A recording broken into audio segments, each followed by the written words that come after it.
Hindi true crime podcast script, intro music, रहस्यमय और suspenseful. Host, नमस्कार दोस्तों, आप सुन रहे हैं क्राइम फाइल्स और आज हम लेकर आए हैं भारत के सबसे चर्चित और रहस्यमय हत्या मामलों में से एक, शीना बोरा मर्डर केस। एक ऐसा केस जिसमें एक बेटी अचानक गायब हो जाती है, एक परिवार सालों तक झूठ की दीवार खड़ी रखता है और फिर एक दिन सामने आती है ऐसी सच्चाई जिसने पूरे देश को हिला दिया। तो चलिए शुरू करते हैं। सीन एक खुशहाल जिंदगी का भ्रम। हल्का बैकग्राउंड म्यूजिक। वर्ष 2012। मुंबई। 24 साल की शीना बोरा एक कॉरपोरेट कंपनी में नौकरी करती थी। वह पढ़ी लिखी, महत्वाकांक्षी और अपने भविष्य को लेकर उत्साहित थी। उसकी जिंदगी में राहुल मुखर्जी नाम का एक युवक था। दोनों एक दूसरे से प्यार करते थे और शादी करना चाहते थे, लेकिन उनकी प्रेम कहानी में एक ऐसी सच्चाई छिपी थी जो आगे चलकर एक बड़े विवाद का कारण बनी। सीन 2। परिवार का सबसे बड़ा राज। सालों तक लोगों को बताया गया कि शीना बोरा और मिखाइल बोरा इंद्राणी मुखर्जी के भाई बहन हैं, लेकिन वास्तविकता कुछ और थी।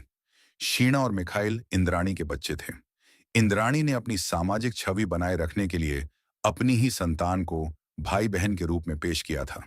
यह राज बहुत कम लोगों को पता था और यही राज आगे चलकर इस कहानी का सबसे अहम हिस्सा बन गया। सीन 3। राहुल और शीना का रिश्ता। राहुल मुखर्जी इंद्राणी के पति पीटर मुखर्जी का बेटा था। इस तरह राहुल और शीना का रिश्ता परिवार के भीतर तनाव का कारण बनने लगा। राहुल और शीना शादी करना चाहते थे, लेकिन आरोपों के अनुसार इंद्राणी इस रिश्ते के खिलाफ थी। क्यों? इस सवाल का जवाब आज भी पूरी तरह स्पष्ट नहीं है। सीन 4।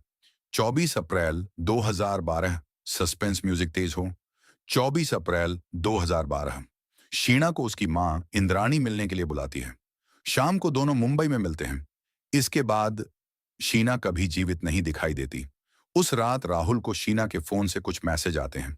मैसेज में लिखा होता है कि वह रिश्ता खत्म करना चाहती है और कहीं दूर जा रही है, लेकिन राहुल को कुछ अजीब लगता है। उसे विश्वास नहीं होता कि शीना बिना बताए अचानक चली जाएगी। सीन 5। गायब लड़की। दिन बीतते हैं, हफ्ते बीतते हैं, महीने बीत जाते हैं। राहुल लगातार शीना को खोजने की कोशिश करता है, लेकिन हर बार उसे यही बताया जाता है कि शीना विदेश में है, वह ठीक है, उसे संपर्क नहीं करना चाहती। धीरे धीरे लोग मान लेते हैं कि शीना अपनी मर्जी से चली गई है, लेकिन राहुल का शक कभी खत्म नहीं होता। सीन 6। जंगल में मिली लाश। मई 2012 में महाराष्ट्र के रायगढ़ जिले के जंगल में कुछ लोगों को जले हुए मानव अवशेष मिलते हैं। पुलिस उस समय पहचान नहीं कर पाती कि वह शव किसका है। मामला धीरे धीरे ठंडा पड़ जाता है। किसी को अंदाजा नहीं था कि यही अवशेष बाद में भारत के सबसे चर्चित मर्डर केस से जुड़ेंगे। सीन 7। 3 साल बाद आया तूफान। Dramatic music. अगस्त 2015। मुंबई पुलिस एक व्यक्ति को गिरफ्तार करती है। नाम था श्यामवर राय। वह इंद्राणी का ड्राइवर रह चुका था। पूछताछ के दौरान वह ऐसा खुलासा करता है जिसने पुलिस अधिकारियों को भी चौंका दिया। उसने दावा किया कि शीना बोरा की हत्या की गई थी और इस हत्या में इंद्राणी मुखर्जी शामिल थी।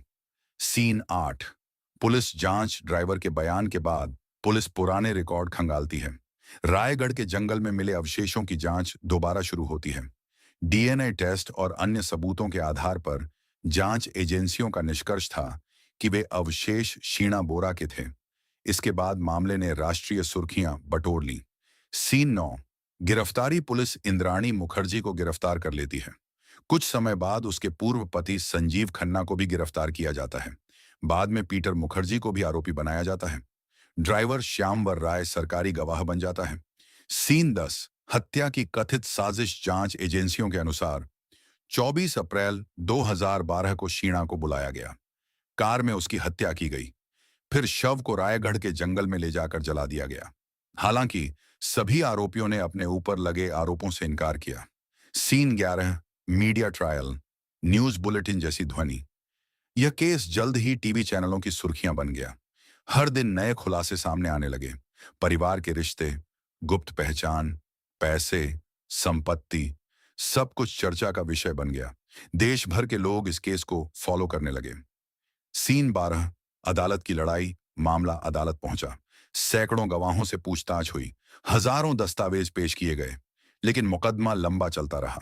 साल दर साल बीतते गए और अंतिम फैसला नहीं आया। सीन 13।